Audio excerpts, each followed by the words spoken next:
Aloha, welcome. I am Hollan, and today I'm going to teach you how to make bread.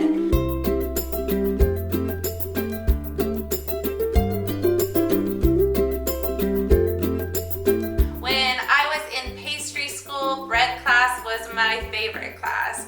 It just reminded me of Europe, the smells, and it is delicious. This is so easy that there's no excuse for you not to make your own bread. So we're gonna start off. I have lukewarm water, probably just about 98 degrees. You can feel it against your skin. And we're gonna take yeast. I actually have a packet here, but if you do have a bag of yeast, each packet's about 2 1/4 teaspoons. And I'm gonna go ahead and put that right into the water.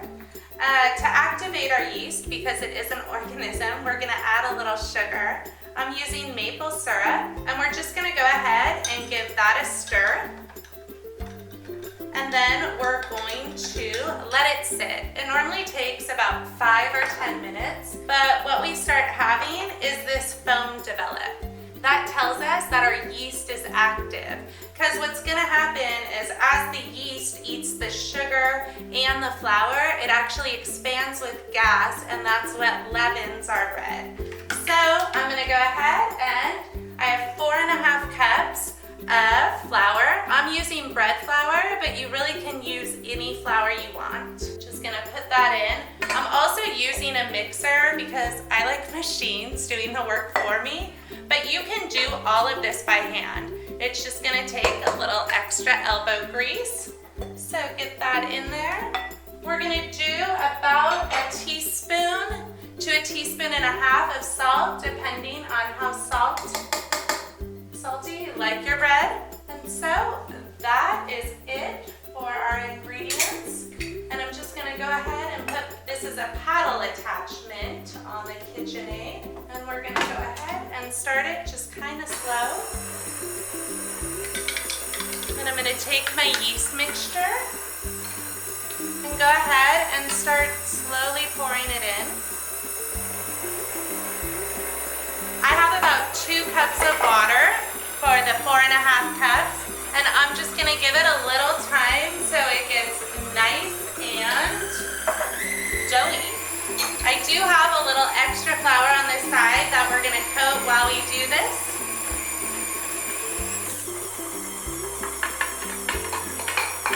And just pouring it in, and your bread will start to come together.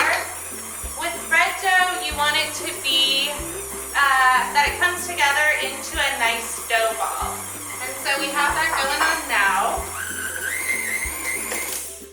And you will see, as I lift it up, it's all stuck to it. We're just gonna go ahead and pull that down. If you put a little flour on your fingertips, it definitely makes it easier. So we're just gonna take everything off the paddle, and then we're gonna let our dough rise.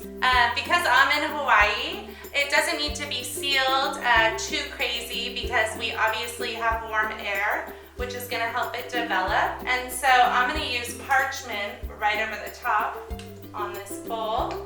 And we're gonna cover it, we're gonna let it double in size, and then we're gonna go ahead and bake it. So the bread has been rising for about 30 minutes. Here in Hawaii, it rises a little faster just because our air temperature is warm. And so I'm just gonna take it off. Like I said, I covered it with parchment, but you can always use plastic to get a tighter seal.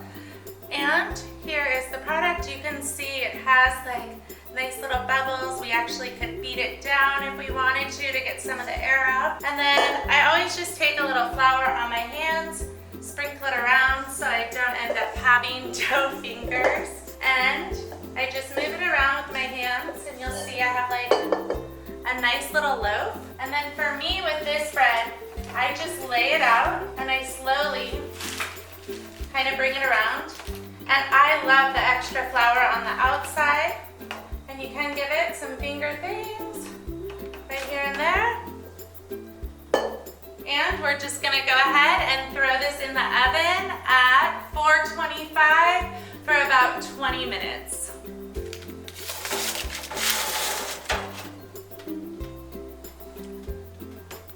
So it's been about 20 minutes, and let's check if our bread is ready. looking beautiful. One of the ways you can tell that it's done, my professor in culinary school always said, it looks like it's spent a little time in the sun in Hawaii. So it's golden brown, your flour's looking white, and it's risen. And so I hope you enjoy this recipe. Delicious on sandwiches, French toast with just butter. Anything you enjoy bread with, you will love this recipe. Aloha.